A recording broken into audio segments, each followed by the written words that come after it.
Yeah.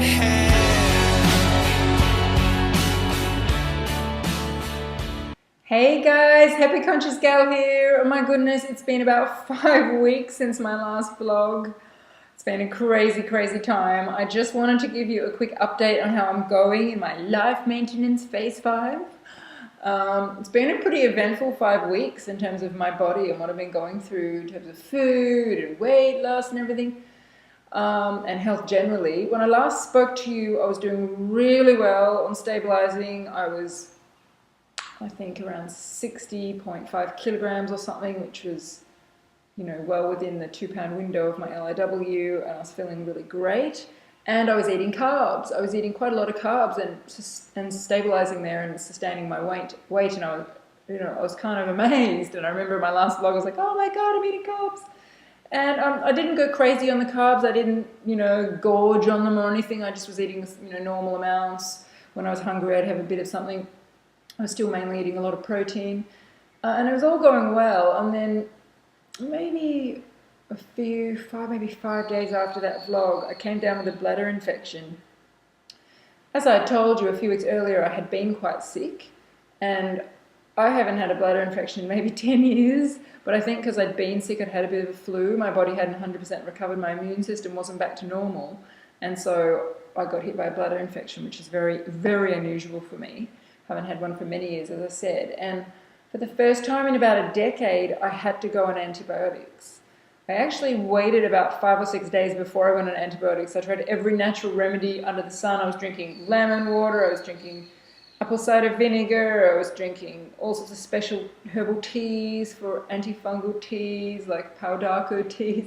I was taking colloidal silver. I did everything you can do, and yet it got to the point where my kidneys started hurting, and I was like, oh shit, I'm going to have to take antibiotics.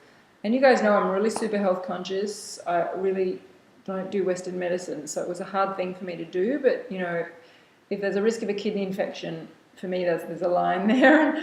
So I had to go on antibiotics. Consequence of that was my weight started to go up. I think my system just got so knocked around by the antibiotics. Also, I couldn't move that week because I was quite sick, so I couldn't go on my walks that I've been going on.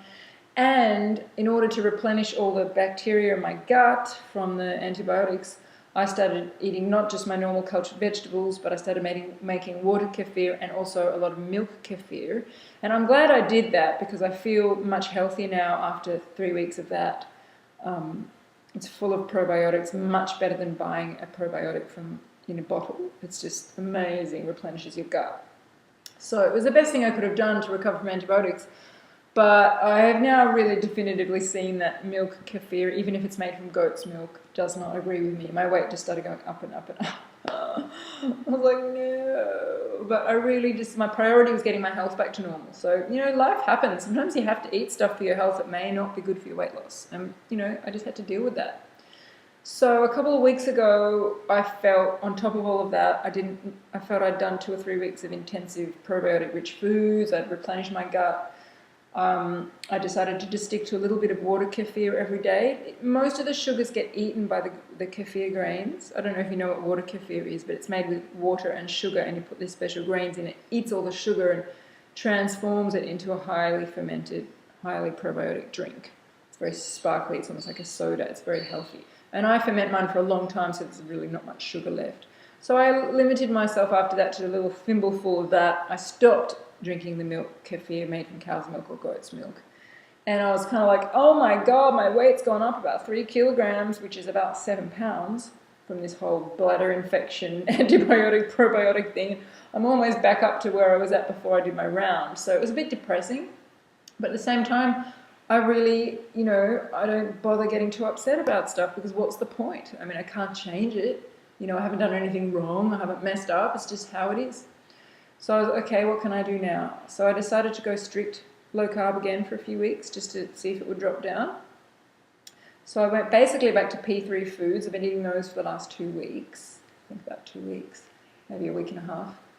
And my weight has come down a little bit, maybe a kilogram. So that's 2 pounds. So I'm probably about 5 pounds up from where I was. And it's okay, I'm about 62.5 kilograms right now. At the end of my round, I was 59. I really wanted to stabilize around 61, preferably 60, but you know what? It's okay. I'm still the thinnest I've ever been in my life. I'm sure now that the whole saga with the bladder infection, antibiotics, kefir and everything is finished, it'll just slowly find its way back. And if it doesn't, it's okay. If I stabilize here for the rest of my life, it's still so much thinner than I've ever been before. I still look so slim in clothes. I'm still wearing the smallest size. You know, at the end of my round, I was super, super skinny and I could wear a bikini and midriff tops and, you know, and look like a model. Okay, so that's gone. But I'm still super slim. I still fit into great clothes. I don't look like I've ever looked in my life. So, you know, it's really a question of where do I put my energy. I could beat myself up and go, put 5 pounds on. Or I can just accept what is. This is where I'm at. This is obviously where my body wants to be right now. It's okay.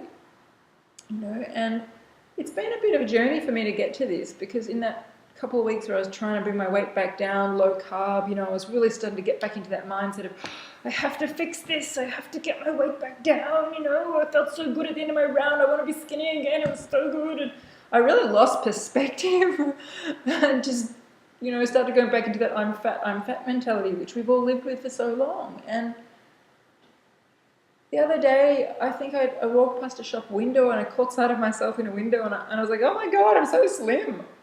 What have I been beating myself up about? A few pounds? You know, it's just ridiculous. And on top of that, some of those pounds are probably because I've been exercising so much more than I was last year. I've probably got a little bit of muscle on me as well. So my silhouette really doesn't look that much bigger. It's a tiny bit bigger. You know, no one would notice who hadn't seen me naked. You know, looking at me in the video, I'm sure I look the same. So it's really just a mind game at this point. And I think phase 5, what I call phase 5, which is the rest of your life, when you're no longer resorting to HCG to bring your weight down, you're no longer counting calories, no longer measuring yourself every day, you're no longer weighing every day, you're just living your life. And I think it's a mind game. It's so easy to slip back into the dieting mentality and panic if you put on a few pounds and measure yourself every day and weigh yourself every day. And after the last month's roller coaster, I really just realized I need to let it all go and just say to my body, whatever you want to do, it's fine. I'm a slim person, a few pounds here and there, big deal. You know, life balances everything out. When I'm well, I exercise, my weight goes down. If I'm unwell, I stop exercising, I have to eat kefir for a few weeks, my weight goes up. When I'm well, I exercise again, my weight goes down. You know, that's normal. Normal people have that. Every person I know, when they get sick, they put on a few pounds, or if they're in a stressful period, or when winter starts and their body gets cold, they put on a few pounds. When spring hits, they lose a few pounds. I just have to start allowing myself to have that normal fluctuation that everyone has. And I think when we've been so busy controlling our weight every single day, watching the scales, we forget that normal people's weight fluctuates. And the other thing I've realized is I can't control where my weight ends up. You know, my body may choose to live here at 62 kilos for the rest of my life. Fine. My body may choose to go back to that super skinny state. Maybe it was happy there. Fine. You know, I can't control that. All I can do is eat healthy foods, which I'm doing. Don't go crazy on carbs, just eat a normal amount here and there, you know, which I'm doing. Eat lots of protein-rich foods, eat good quality fats, eat fermented and cultured foods for lots of nutrition, you know, eat everything organic, walk every day, exercise, stay calm, don't stress, sleep well. And if I do that, which is what I'm doing right now, then my body will find its natural place. Because I really believe that the HCG has fixed my hormonal issues with body weight. I'm not a fat person who easily stores fat anymore. I'm just a normal person. As I eat normal foods, my weight will choose to settle where my body wants to be. And you know, we are going into winter here. It doesn't look like it today because it's quite a warm day. But it's been freezing the last few weeks, especially at night. The house I live in is really, really drafty. It's like a house out in the country built from wood. There's no central heating. Air comes in, so I'm constantly cold at night. I'm always wearing all these blankets and jumpers and putting a fireplace on and everything. So, you know, my body's probably struggling with the cold. Maybe it's going to put a few pounds on over winter here. Maybe it'll shed them at the end of winter like normal people. And I'm going to have to deal with that. You know, I'm about to go home, back to Melbourne, where I'm from, the big city that I've always lived my whole life, for my 40th birthday. Oh my God.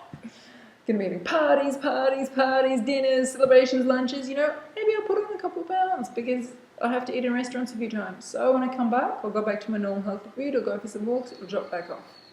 It's really about trust at this point on P5 and not going into a panic when life happens. If you get sick or you have a few weeks of dinner parties or, you know, the weather changes and your body, or you have a stressful period and your body gains a little bit, just to trust that your weight will come back to normal. And this is why I want to keep vlogging over the next year, just maybe once a month like I'm doing, to show you what happens in normal life. It goes up, and then it goes down again, and it goes up, and it goes down again, and that's basically been happening for me since I finished my round, since I finished phase 4. It's been like this. And every time I panic, which I have done a few times, I go, oh my God, how did my weight get up this high in the last 2 weeks? Oh my God, I get on the scales and I freak out. I do not help myself, because all that happens then is my stress levels rise, I don't sleep as well, I'm in fight or flight, my cortisol levels rise, my body is storing fat. Whereas if I see it and I go, oh well, it'll go back to normal next week. I stay relaxed, take deep breathing, my cortisol levels stay low, my body is a fat burning machine. So it's actually more about your attitude than anything else. So I've really seen this last 5 weeks as a big test. I'm feeling grateful that since I stopped all the kefir and since antibiotics finished and I'm back eating healthy food again and cut out carbs again, everything's going back to normal. I'm feeling pretty at peace with the whole thing. You know, it has been a crazy month, but there is also some very exciting news that's come out of this month, and I'm going to tell you that in another vlog that I'll probably upload tomorrow. Very exciting news to do with what this week is. It's the anniversary of something very, very exciting, and I'm going to tell you that in the next vlog.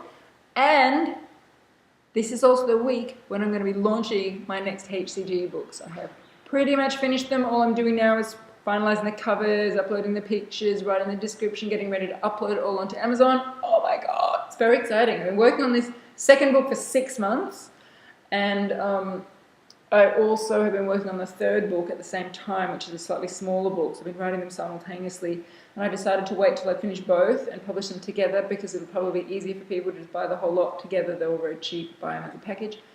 So that's going to be coming out this week. Very, very exciting. The second book is called Emotional Essentials. It took me 6 months to write that one because it's really, really deep. And I had to work through a lot of stuff as I was writing it.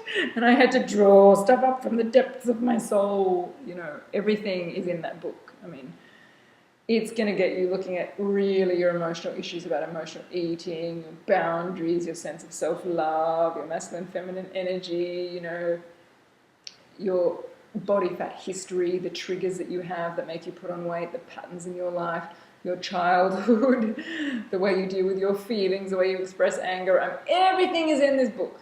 And everything that I'm writing to you is processes that I did myself. So that's why it took 6 months to write, because it's really profound and I poured my heart and soul into it.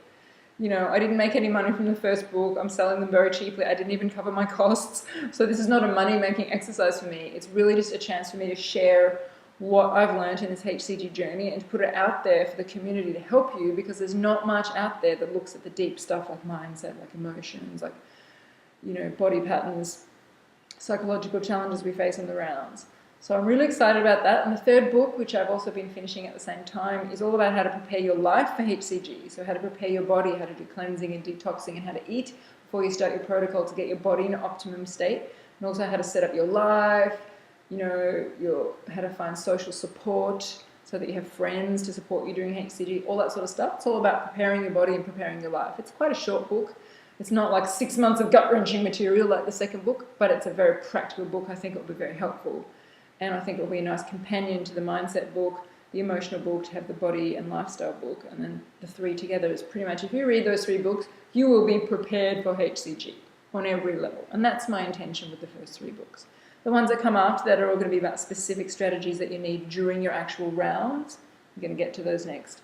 The first 3 books are about how to prepare yourself beautifully so that when you start the protocol, you'll sail through it. You won't be phased by stuff.